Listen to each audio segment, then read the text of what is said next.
So it looks like we got some very predictable news today, about 1 to 2 days away from the NBA free agency. Russell Westbrook plans to pick up his $47.1 million player option to remain with the Los Angeles Lakers.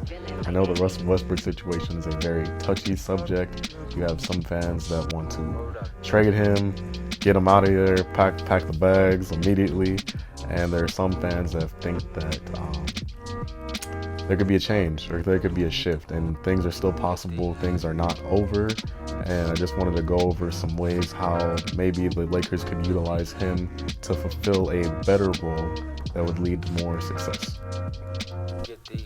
Now to start, I wouldn't say that the Russell Westbrook situation or his performance last season was completely indicative based on him. There was some turmoil, there were some things that, weren't going his way, such as the big three not being necessarily healthy last year. That's a big thing. 41 different lineups. It's very hard to adjust to that and really figure out your role and place on the team, especially with that much chaos and kind of like just dysfunction.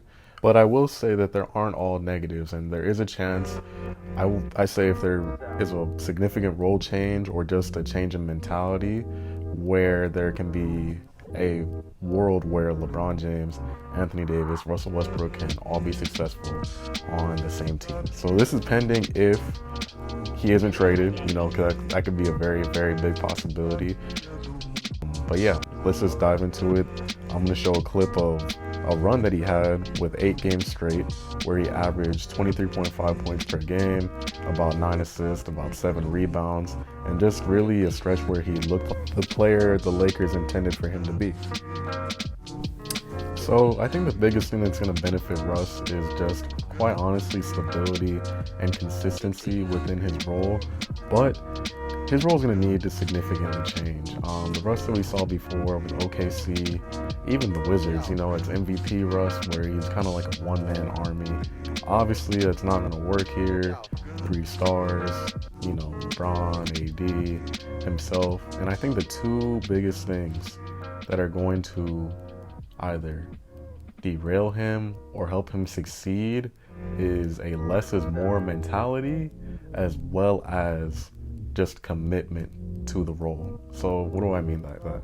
Less is more is the fact that Russ has the talent, besides, with the shooting aspect, he has the talent to do pretty much anything if you really were to commit to it. He could be a one-man army, like I said, average like 30, 20, 15, but he needs to realize that the less he tries to do, even though he has the talent, the more the team will succeed. Like just doing the dirty work, almost like in, kind of like Draymond Green.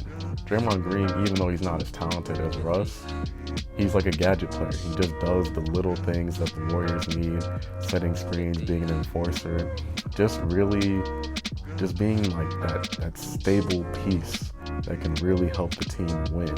And Russ, at times, I think you can't blame him, but he can be a little hard-headed sometimes.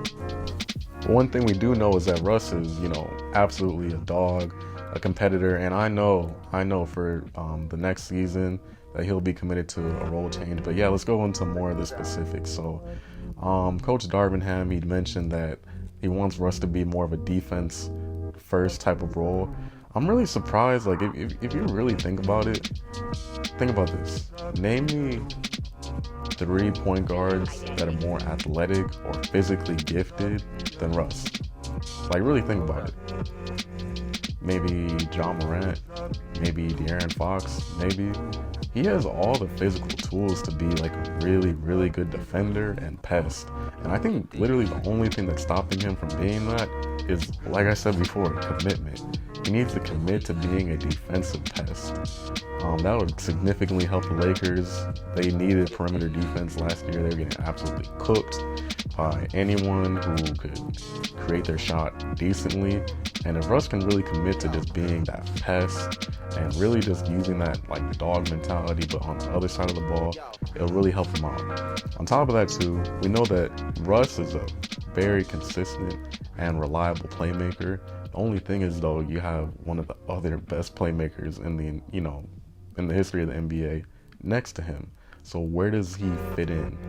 I think where Russ can really fit in is being a secondary playmaker, but also being that person that kind of like pushes the pace. Like, I'm not sure if you remember when Lonzo was on the team, and he wasn't like the main ball handler, but you already know that he was getting the ball up the floor, like regardless if LeBron was there or not.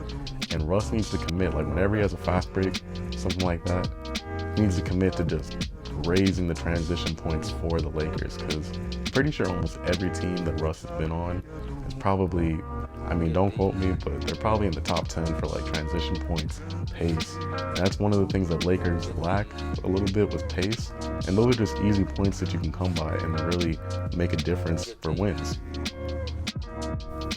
Russ would have a ton of success as a full court playmaker, and if LeBron was more like the half court playmaker. Now, I know it's going to be hard to kind of distinguish that, especially in the middle of a game.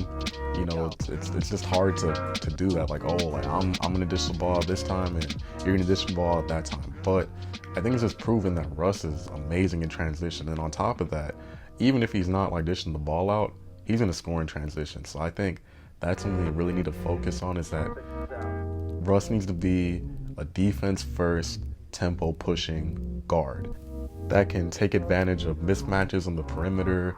Like if he has a big that can't move his feet, or, you know, doesn't have a lot of lateral quickness, or even a guard that isn't able to keep up with him, he'll be able to go through the gaps and finish and probably get, you know, probably 6 to 10 points worth of just buckets that way. And another thing too that I didn't even realize, just, you know, after looking at this video, is that Russ is extremely good at posting up other guards and really just using his athleticism to overwhelm them. Like, what's stopping the Lakers, or what's stopping the coaching staff from giving him maybe 3 to 4 post-up possessions and just seeing where it goes with it, even if it's not you know, a score or anything like that, or a bucket. People, once he scores once or twice with that and it's getting more attention, it's going to lead to someone being open or a cut from LeBron or AD. So that's definitely something they should explore as well, and that's something that would really benefit Russ.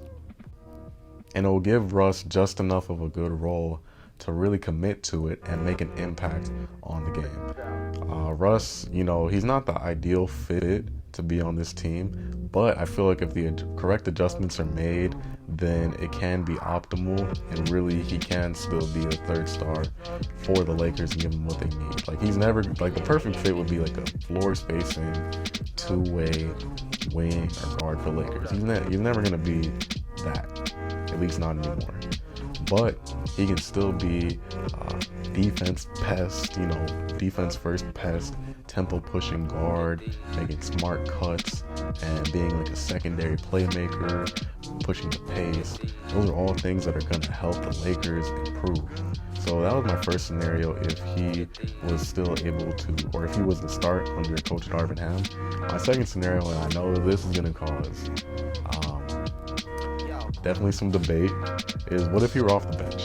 Now, I know the first argument I'm gonna hear is, oh my God, he's making $47 million and he's not starting, or he's Russell Westbrook. And I understand he's Russell Westbrook, but the thing is though, is that what's stopping him from being on the bench and going off like 6 Man of the Year production besides ego and money? Think about it. Would you rather have someone starting for $47 million and not winning, or someone who is on the bench for $47 million and, you know, he has to almost take a step back, have a little bit of humility, not saying that Russ doesn't have humility, but has to take a step back, and you're winning, but you're making $47 million. And I feel like Russ really is, he obviously has leadership qualities. He's obviously that one-man army. What's stopping him from averaging 18, 6, and 6 off the bench, doing normal Russell Westbrook things with the second unit and some floor spacers? Because obviously off of these highlights, if you're looking, he's still that guy. He just needs the proper situation and the proper fit to do what he needs to do. Now, obviously, you don't want him to have too much of a free reign because you don't want him to be inefficient. But hell, if I get, you know, one-man army, 20, 10, and 10 Russ off the bench, gets to do whatever he wants with the second unit, I wouldn't mind that at all. It's just a matter of, does Russ mind that? And what is he willing to do to win? So those are the two scenarios. He can either start or he can come off the bench. Obviously, I don't really have a preference for one or the other. I do hope that he improves if he is still on the Lakers next season. And yeah, that's my take on it. We'll see how free agency goes and see who the Lakers pick up. And then also, too, if Russ is still on the team, we'll see how Darvin Ham likes to implement him. Till next time, see you guys.